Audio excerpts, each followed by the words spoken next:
Tiene la palabra el señor diputado Pablo Abdala. Lo anotamos, señor diputado Aristimuño. Gracias, señor presidente. Señor presidente, nosotros vamos a votar afirmativamente este proyecto de ley y, por supuesto, suscribimos íntegramente el informe que nuestro representante en la Comisión de Defensa, el señor diputado Gonzalo Novales, acaba de expresar en el marco de esta sesión que la Cámara está llevando a cabo. Quiero decir, señor presidente, en el inicio de mis palabras que interpreto cabalmente la tesitura, que la sé honesta y sincera, del señor diputado preopinante, que además demuestra, a mi juicio, un temperamento y una tesitura coherente con determinada línea de pensamiento, independientemente de que yo pueda, como en este caso, no coincidir con ella, particularmente con relación a esta decisión que estamos adoptando. Pero la naturaleza de esta solución, señor presidente, a mí me lleva a pensar que con relación a estos asuntos y con relación a lo que ha sido el discurso histórico que los distintos sectores políticos y los distintos partidos políticos con relación a estos temas hemos sostenido un poco más, un poco menos, aparecen algunas contradicciones aparentes, aunque más no sea que yo no tengo más remedio que reflexionar sobre ellas. A todos, señor presidente, sin excepción, y esto quedó de manifiesto en la interpelación que se llevó a cabo al ministro del Interior en el Senado de la República hace pocos días, nos preocupa mucho el estado y la situación de la seguridad o de la inseguridad ciudadana que enfrentamos en el Uruguay. Más allá de que después discrepemos sobre las causas que conducen a esa situación, la gestión del ministro del Interior, la necesidad de que él mismo permanezca en su cargo o sea removido de él. Pero el hecho es que el país enfrenta un problema vinculado con la violencia, con la inseguridad, con el incremento de la criminalidad, que se manifiesta en las más diversas zonas del territorio nacional y que se manifiesta asimismo de las más diversas formas. Eso todos lo asumimos. Creo que este proyecto de ley tiene que ver con eso. Por algo estamos analizando un tema de esta significación o de estas características que tiene que ver con la gestión policial y que tiene que ver con el combate al delito. Nuestro sector político, señor presidente, en esto no puedo invocar la representación de mi partido, pero sí la de mi sector, frente a lo que advertimos es una situación de emergencia que el país vive en materia de seguridad ciudadana o de inseguridad ciudadana, ha planteado distintas medidas y distintas alternativas, algunas de resorte legislativo, otras de resorte administrativo. Entre ellas, señor presidente, y ahí advierto una similitud, por lo menos en la esencia de esta solución, hemos propuesto, hemos preconizado, como todo el país lo sabe, la posibilidad de que en la tesitura o en la lógica de que el Estado apele y recurra a todos los recursos materiales y humanos para poder combatir el flagelo de la delincuencia, se conforme un nuevo cuerpo integrado por personal militar a los efectos de que coadyuve con la gestión policial y respalde la gestión policial sin sustituirla. Y nosotros, señor presidente, a poco que analizamos esta iniciativa que la Cámara está analizando y, por supuesto, partiendo de la base de que desde el punto de vista del alcance de las soluciones pueden marcarse diferencias, sin embargo, desde el punto de vista de la esencia, del estilo de la solución, no encontramos mayores contradicciones entre esto que vamos a aprobar hoy y aquel planteo que nuestro sector político viene realizando ya desde hace largo tiempo. Porque en definitiva, señor presidente, aquí lo que se está planteando es que, como ha dicho algún señor diputado preopinante, las Fuerzas Armadas y el Ejército Nacional en particular, pero las Fuerzas Armadas en general, a partir de la sanción de este proyecto, colaboren en la gestión policial, contribuyan en el combate al delito, asuman, por lo tanto, nuevas tareas o una misión diferente a la que ha sido o al que ha sido su cometido histórico y los fines para los cuales las Fuerzas Armadas existen, que se vinculan con la competencia, con el cometido del Poder Ejecutivo de asegurarle al país la seguridad o garantizarle al país la seguridad en lo exterior. Ahora, ¿qué duda cabe, señor presidente, que aquí de lo que estamos hablando es de la gestión policial, es del combate al delito común? Lo dice la propia exposición de motivos, o más particularmente el informe que acaba de ser presentado a la Cámara por la representante de la mayoría de este cuerpo, cuando se dice concretamente que el propósito es que las Fuerzas Armadas colaboren en la denominada zona fronteriza contra el desarrollo de actividades ilícitas, dice en general, en particular las transnacionales, pero no única ni exclusivamente. Todas las actividades ilícitas que eventualmente en esta zona, que no es solo la frontera, no es la zona fronteriza, es una zona próxima a la frontera, muy significativa desde el punto de vista territorial, porque en definitiva son 20 kilómetros que habrán de establecerse a través de este proyecto de ley como ámbito, por lo tanto, de jurisdicción y de actuación de las Fuerzas Armadas. Bueno, frente a cualquier crimen, delito, hecho ilícito o de apariencia delictiva, cual lo hace en la actualidad o debiera hacerlo el Ministerio del Interior y el Instituto Policial, serán las Fuerzas Armadas las que estarán cometidas a actuar en esas circunstancias y en la dirección que yo estoy diciendo. Y a mí me parece bien, quiero que quede absolutamente claro eso, pero me parece importante señalarlo a los efectos de que todos tengamos la más cabal conciencia de qué es lo que estamos a punto de votar o seguramente estaremos por aprobar dándole media sanción a este proyecto de ley en la tarde de hoy. Pero además, señor presidente, yo creo que el articulado contiene una serie de definiciones que claramente conducen inexorablemente a esa conclusión. Y doy un paso más. Entre las facultades y a la hora de establecer las atribuciones que las Fuerzas Armadas tendrán en el ejercicio de esta nueva tarea que se les encomienda, es bueno que se sepa que el legislador estará yendo bastante más allá de lo que hoy establece la Ley de Procedimiento Policial para la actuación de la Policía Nacional. Alcanza con consultar la Ley de Procedimiento Policial actualmente vigente. Por ejemplo, señor presidente, en el artículo 4 del proyecto que estamos analizando, se establece claramente la tarea de represión del delito. Cuando aquí se dice que las Fuerzas Armadas utilizarán medios materiales de coacción en forma, como es habitual decirlo, y está bien, en forma racional, progresiva y proporcional,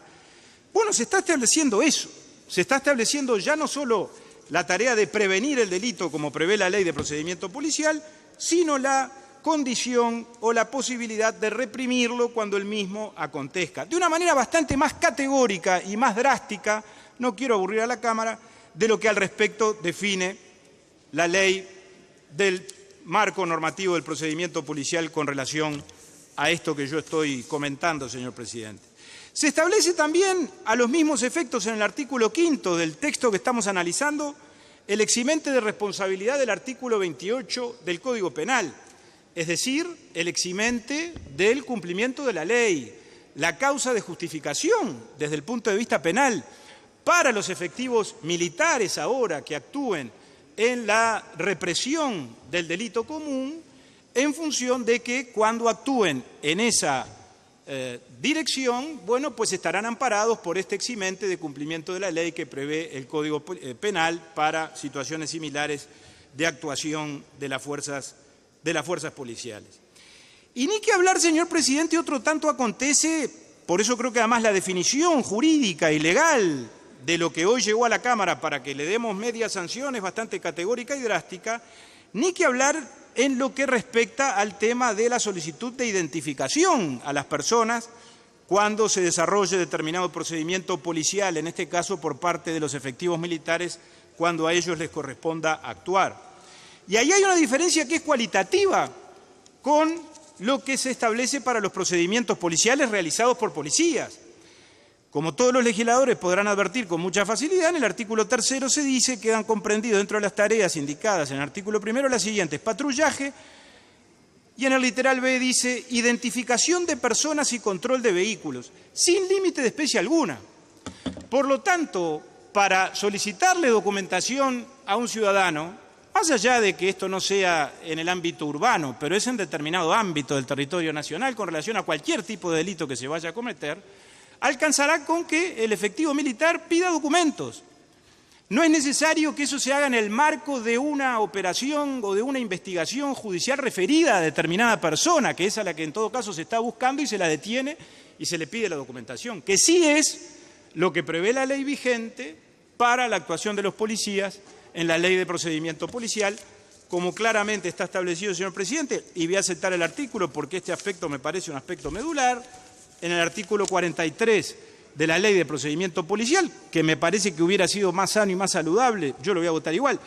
que se tomara como referencia o como espejo o como modelo para establecer atribuciones o facultades equivalentes para el personal militar cuando sea llamado a actuar en estas funciones, el artículo 43 establece para la policía lo siguiente: en el marco de procedimientos que tengan por objeto la detención de personas requeridas por la justicia,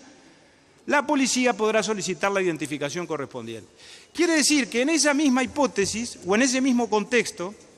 se podría llegar a dar una suerte de contrasentido, más allá de lo que reglamente o establezca después el Poder Ejecutivo en la reglamentación,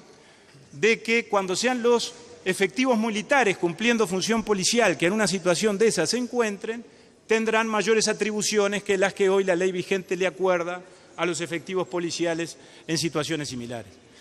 Me parece bueno, señor presidente, que eso se sepa por aquello que yo decía antes, porque muchas veces es frecuente recurrir a los motes. Cuando nosotros hemos planteado lo que planteamos, se nos dijo: estamos detrás de la militarización de la policía. No, nosotros no queremos militarizar la policía. Hemos planteado la creación de un cuerpo especializado con participación de funcionarios militares, pero dependiente del Ministerio del Interior, más allá de que administrativamente permanezca desde el punto de vista institucional en el ámbito del Ministerio de Defensa, sometido a la gestión policial o bajo el mando del Ministerio del Interior y de la conducción policial, que es una diferencia bien marcada con relación a esto que a mi juicio se está planteando con esta propuesta legislativa. Que repito, señor presidente, yo voy a votar con mucho gusto. Ahora, me parece que no le podemos llamar a aquello militarización y a esto no, porque desde el punto de vista de la esencia, repito, más allá del alcance territorial, desde el punto de vista de la calificación de la función, estamos hablando, repito, de situaciones similares, o en tal caso, si no son similares, es porque claramente hay una sustitución mucho mayor, en este caso de la policía por los militares, que en aquella solución teórica que nosotros hemos planteado en distintas iniciativas legislativas. Me está pidiendo una interrupción, señor presidente, el diputado Pasquet. Yo le voy a pedir disculpas al diputado Pasquet porque se me está terminando el tiempo, pero creo que por la vía de la aclaración, porque él ya ha hecho uso de la palabra, podrá hacer algún comentario. Y finalmente, señor presidente, con relación a lo que yo dije recién, esta intervención de los militares, si bien en el articulado se establece que el Poder Ejecutivo va a reglamentar, va a determinar los procedimientos y las normativas aplicables y los mecanismos de coordinación con los otros organismos del Estado, yo creo que está claro que los militares van a actuar con una dosis de autonomía muy importante. Porque, repito, no hay o no surge, por lo menos de este articulado que estamos analizando, de esta propuesta que envió el Poder Ejecutivo y que sale o que viene de la Comisión de Defensa Nacional, votado por unanimidad y nosotros lo vamos a acompañar, una definición muy clara en cuanto a que los militares o que vayan a actuar estarán bajo el mando de la policía. No lo estarán. En el mejor de los casos coordinarán, pero actuarán con absoluta independencia del Ministerio del Interior, con absoluta independencia del mando policial, de la Dirección Nacional de Policía, del jefe de policía del respectivo departamento, por ejemplo. No lo sé, no lo dice. Le deja una facultad abierta al Poder Ejecutivo para que ponga límites, pero las pistas que da el proyecto de ley, yo hubiera sido partidario de resolverlo de una mejor manera. Como lo perfecto es el enemigo de lo bueno, voy a votar el proyecto tal como viene, repito, porque creo que esto es una necesidad por las razones que sobre todo los colegas que conocen esta realidad porque pertenecen a departamentos de la frontera y que ya han hecho uso de la palabra, el diputado Amarilla, el diputado Ayala, conocen bien y conocen mucho mejor que yo. Pero quedan allí, señor presidente, algunas ventanas abiertas por las cuales yo no sé qué es lo que puede llegar a colarse. Y me preocupa mucho porque no hay que perder la perspectiva de las garantías de los ciudadanos. Sobre todo, repito, cuando en el proyecto se introducen elementos que tienen que ver con la libertad ambulatoria, que tienen que ver con el derecho a la intimidad, a la privacidad, a que uno no lo ande parando por la calle cualquier efectivo militar o policial, si no es con orden del juez, sino simplemente porque a un militar se le ocurrió parar a alguien en algún paraje de algún departamento, o algún policía en el ámbito de la ciudad, como eventualmente podría ocurrir, pero si no ocurre es porque vivimos en un Estado de Derecho y porque la ley de procedimiento policial establece límites muy claros, que en este caso, repito, señor presidente, a mi juicio no se dan cabalmente y hubiera sido mejor que se dieran. Dejo hechos estos planteamientos, señor presidente, que pueden ser compartibles o no, porque no sería honesto conmigo mismo si no los hiciera, y porque además vivimos en un sistema, por suerte, bicameral desde el punto de vista de la elaboración de las leyes, y el Senado, y termino, señor presidente, podrá analizar también los términos de intercambio que hemos tenido en la Cámara y tal vez pueda perfeccionar o mejorar en algunos aspectos el proyecto de ley que estamos analizando. Le pido disculpas de vuelta al diputado Pasquet y le agradezco mucho, señor presidente.